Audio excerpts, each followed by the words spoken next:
diretor do DEIC. As notícias de novas mortes não param de chegar. Cada um com péssimas notícias. Mataram mais um na Lapa, mataram mais um no Tatuapé, mataram mais um em Ribeirão Preto. E assim estavam contabilizando as mortes. Não havia uma lógica nas ações. Então podia estourar em membros da Guarda Civil Metropolitana, como podia ser uma base da Polícia Militar, podia ser um distrito policial, uma viatura policial. Foi um clima extraordinariamente tenso. Na sala de situação, o clima é de desentendimento. O PCC exige que os presos transferidos para Presidente Venceslau recebam visitas no Dia das Mães. Mas a lei é clara, eles devem ficar isolados por 10 dias. O pedido era, nós temos que parar com essa carnificina e a única coisa na nossa avaliação é atender aquilo que a organização criminosa está pedindo. E qual era o pedido? De que permitisse a visita no domingo. Falei, isso não é possível. Nagashi Furukawa é apontado como um culpado pela situação. Eu comentei com o meu adjunto que eu estava preocupado com essa remoção. Poxa, você podia ter feito em etapas. Foi uma decisão errada no momento errado. O secretário Nagashi relembra sua resposta diante das acusações. Vocês não podem querer colocar sob a minha responsabilidade isso que está acontecendo. Até porque todos nós, todos sem exceção dos que estão sentados aqui na mesa, por meio dos seus representantes, participaram da decisão. E todos sabiam que não haveria recuo. E o que vocês estão propondo é recuo. E eu não vou recuar. Com a possibilidade de um acordo descartada, todos os policiais do estado continuam em risco. E ninguém poderia imaginar qual seria o próximo alvo do PCC. É uma sexta-feira típica. À noite, após o jantar, conversamos na frente do quartel. De repente, eles são atacados por 2 grupos de homens armados. Quando vimos, estavam no meio de um tiroteio. Os bombeiros se esconderam aí como podiam, embaixo das viaturas, atrás das viaturas. O Alberto, infelizmente, nem teve tempo. O bombeiro João Alberto da Costa é atingido por 3 tiros e morre antes de chegar ao hospital. Um criminoso morre e um civil fica ferido. A notícia da morte do bombeiro chega como uma bomba. Está claro que as forças de segurança estão sob ataque. Aí você teve que parar, pensar, analisar, e você tem que começar a pensar, né, a raciocinar como se fosse um criminoso, para chegar até ele. O PCC hoje tem o comando de todo o tráfico de droga do estado de São Paulo. Foi mobilizado pequenos focos, tá certo? Com gente que lidava com droga. Não estamos falando do grande traficante, aquele coitado que passa a droga, que vende ali na boca do fumo mesmo. O público do PCC é o jovem, pobre, drogado da periferia, é o traficante. Foi essa meninada, são muito jovens, né? Que pegaram motocicleta e tal e saíram dando tiro. Sem poder esperar mais, na sala de situação, a decisão está tomada. Disparamos para os batalhões as ordens, sai todo mundo, sai as viaturas, acreditem que está havendo isso. Os 130 mil policiais do estado de São Paulo são imediatamente mobilizados. Todas as folgas e férias são canceladas. Eles estão em alerta máximo. O clima é de revolta. Os nossos policiais foram vitimados através de ações covardes, né? A nossa vontade era sair às ruas para cessar todo tipo de ação criminosa, seja a qualquer custo. Entre as 8 da noite do dia 12 de maio e as 6 da manhã do dia 13, o número de policiais e agentes penitenciários mortos atinge 17. Os ataques também deixaram 15 feridos. Num total de 24 ações comandadas pelo PCC. Quando o dia amanheceu no sábado, já tinha policial morto, já tinha agente penitenciário morto, já tinha bases atacadas, já tinham delegacias atacadas, né? Então, quando a cidade acordou no sábado, estava uma tragédia. Os secretários Saulo de Castro e Nagashi Furukawa convocam uma coletiva de imprensa. Essas lideranças muitas vezes precisam fazer esse tipo de demonstração de força. Criar o fato E passar para a população a sensação de que, puxa, se a polícia está sendo atacada, quanto mais eu. O governador do estado, Cláudio Lembo, está numa inauguração quando as notícias começam a explodir. Um minuto de silêncio por aqueles que morreram nessa madrugada. Um minuto de silêncio.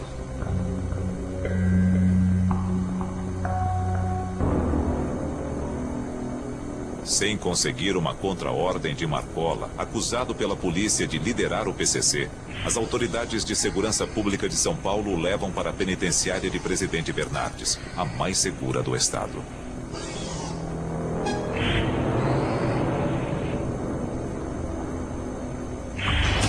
As ordens da organização criminosa continuam sendo cumpridas à luz do dia pela rede do PCC fora da cadeia. A situação está fora de controle. A população de São Paulo pode ficar absolutamente tranquila e confiante na sua polícia civil e na sua polícia militar. Toda a rede estava avisada, foi recolhido o policiamento, liberação de armamento especial, trouxemos para o DEIC quem entendemos que era necessário trazer, para termos sob vigilância, todas as tropas especiais estavam lá. As afirmações do secretário geram polêmica. Muitos policiais foram assassinados em suas folgas, sem imaginar que corriam risco. Então, quando no sábado a imprensa começou a dizer que o governo já sabia que tinha escuta de 10 dias, então esses policiais eram pura revolta. Porque eles achavam que se houvesse sido avisados, eles teriam mais cuidado. Essa informação não chegou, né? O policial da rua não soube disso.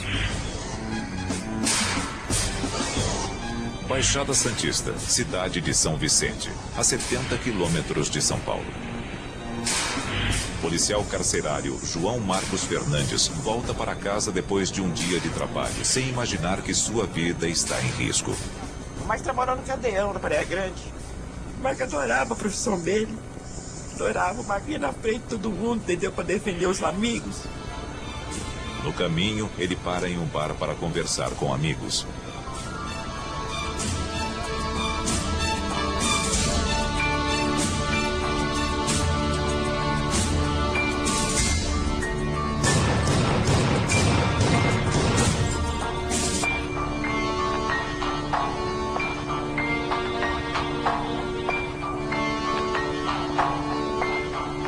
Pelas costas.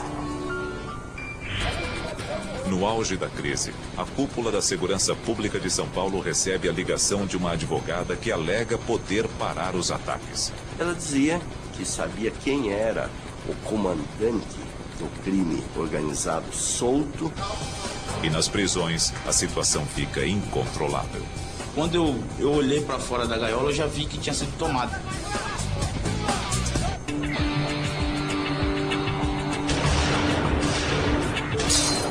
No sábado, véspera do Dia das Mães, o estado de São Paulo vive uma ofensiva criminosa sem precedentes.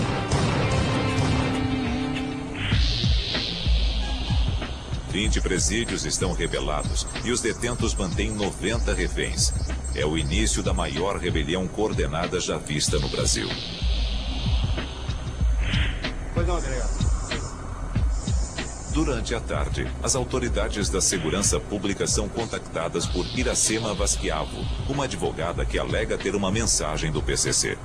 Ela dizia que sabia quem era o comandante do crime organizado solto e que estava articulando todos esses ataques nas ruas e que se essa pessoa tivesse a notícia segura por meio dela de que o Marcola não havia sido agredido nem estava machucado, que todos os ataques e as rebeliões cessariam. Ela só pediu para analisar o estado físico do preso. E nós, como não havia nenhuma agressão aos direitos humanos, eu quis que visse, achava importante que ela visse o preso. Fica decidido que a advogada poderá ver Marcola no dia seguinte. Mas a violência não dá trégua. A capital e outras cidades do estado de São Paulo vivem a segunda noite de ataques. Na cidade de Santos, o policial Carlos Alberto não foi avisado sobre a crise que domina o estado. Meu último serviço na Polícia Militar aconteceu das 7 às 19. Diretor do DEIC. As notícias de novas mortes não param de chegar. Cada um com péssimas notícias. Mataram mais um na Lapa, mataram mais um no Tatuapé, mataram mais um em Ribeirão Preto. E assim estavam contabilizando as mortes. Não havia uma lógica nas ações. Então podia estourar em membros da Guarda Civil Metropolitana, como podia ser uma base da Polícia Militar, podia ser um distrito policial, uma viatura policial. Foi um clima extraordinariamente tenso.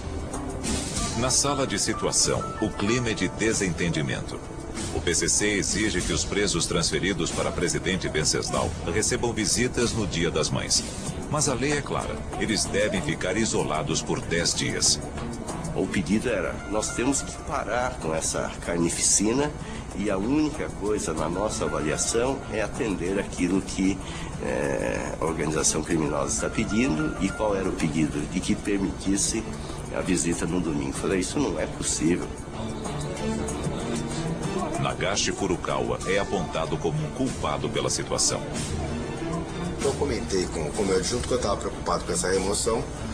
Poxa, você podia ter feito em etapas. Foi uma decisão errada no momento errado.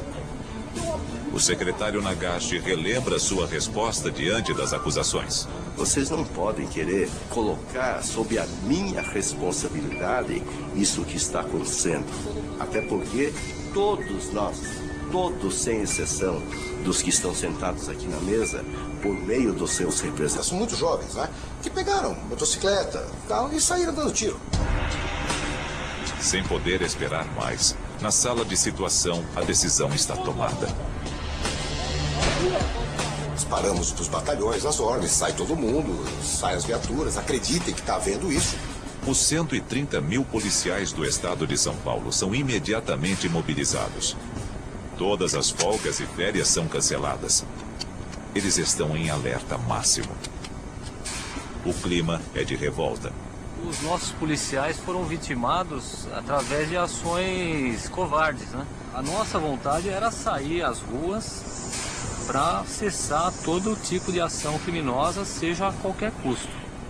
Entre as 8 da noite do dia 12 de maio e as 6 da manhã do dia 13, o número de policiais e agentes penitenciários mortos atinge 17. Os ataques também deixaram 15 feridos. Num total de 24 ações comandadas pelo PCC. Quando o dia amanheceu no sábado, já tinha policial morto, já tinha agente penitenciário morto, já tinha bases atacadas, já tinham delegacias atacadas, né? Então, quando a cidade acordou no sábado, estava uma tragédia. Os secretários Saulo de Castro e Nagashi Furukawa convocam uma coletiva de imprensa. Essas lideranças muitas vezes precisam fazer esse tipo de demonstração de força, criar o fato, né, e passar para a população a sensação de que, puxa, se a polícia está sendo atacada, quanto mais eu. O governador do estado, Cláudio Lembo, está numa inauguração quando as notícias começam a explodir. Um minuto de silêncio por aqueles que morreram nessa madrugada. Um minuto de silêncio.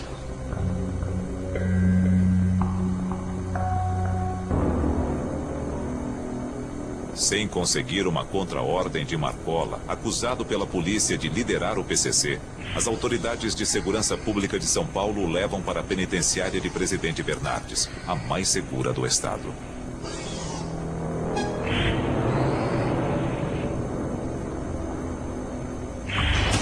As ordens da organização criminosa continuam sendo cumpridas à luz do dia pela rede do PCC fora da cadeia. A situação está fora de controle. A população de São Paulo pode ficar absolutamente tranquila e confiante na sua polícia civil, na sua polícia militar. Toda a rede estava avisada, foi recolho do policiamento, liberação de armamento especial, trouxemos para o DEIC quem entendemos que era necessário trazer, para termos sob vigilância, todas as tropas especiais estavam na rua. As afirmações do secretário geram polêmica. Muitos policiais foram assassinados em suas folgas, sem imaginar que corriam risco. Então, quando no sábado A imprensa começou a dizer que o governo já sabia que tinha escuta de 10 dias, então esses policiais eram pura revolta. Porque eles achavam que se houvesse sido avisados, eles teriam mais cuidado. Essa informação não chegou, né? O policial da rua não soube disso. Baixada Santista, cidade de São Vicente, a 70 quilômetros de São Paulo. Policial representantes participaram da decisão e todos sabiam que não haveria recuo. E o que vocês estão propondo é recuo, e eu não vou recuar. Com a possibilidade de um acordo descartada, todos os policiais do estado continuam em risco. E ninguém poderia imaginar qual seria o próximo alvo do PCC. É uma sexta-feira típica. À noite, após o jantar, conversamos na frente do quartel. De repente, eles são atacados por 2 grupos de homens armados. Quando vimos, estavam no meio de um tiroteio. Os bombeiros se esconderam aí como podiam, embaixo das viaturas, atrás das viaturas. O Alberto, infelizmente, nem teve tempo. O bombeiro João Alberto da Costa é atingido por 3 tiros e morre antes de chegar ao hospital. Um criminoso morre e um civil fica ferido. A notícia da morte do bombeiro chega como uma bomba. Está claro que as forças de segurança estão sob ataque. Aí você teve que parar, pensar, analisar, e você tem que começar a pensar, né, a raciocinar como se fosse um criminoso, para chegar até ele. O PCC hoje tem o comando de todo o tráfico de droga do estado de São Paulo. Foi mobilizado pequenos focos, tá certo? Com gente que lidava com droga. Não estamos falando do grande traficante, aquele coitado que passa a droga, que vende ali na boca do fumo mesmo. O público do PCC é o jovem, pobre, drogado da periferia, é o traficante. Foi essa meninada. O carcerário João Marcos Fernandes volta para casa depois de um dia de trabalho, sem imaginar que sua vida está em risco. Mas trabalhou no Cadeião, na Praia Grande. Mas eu adorava a profissão dele. Adorava, mas vinha na frente de todo mundo, entendeu? Para defender os amigos. No caminho, ele para em um bar para conversar com amigos.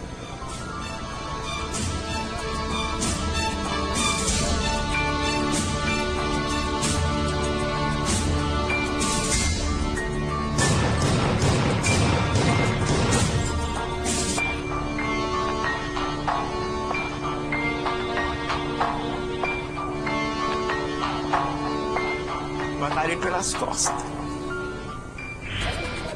No auge da crise, a cúpula da Segurança Pública de São Paulo recebe a ligação de uma advogada que alega poder parar os ataques. Ela dizia que sabia quem era o comandante do crime organizado solto. E nas prisões, a situação fica incontrolável. Quando eu olhei para fora da gaiola, eu já vi que tinha sido tomado.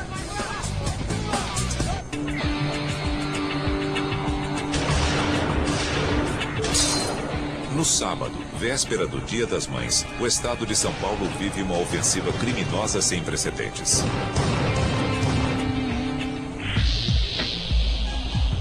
Vinte presídios estão rebelados e os detentos mantêm 90 reféns. É o início da maior rebelião coordenada já vista no Brasil. Pois não, delegado. Durante a tarde,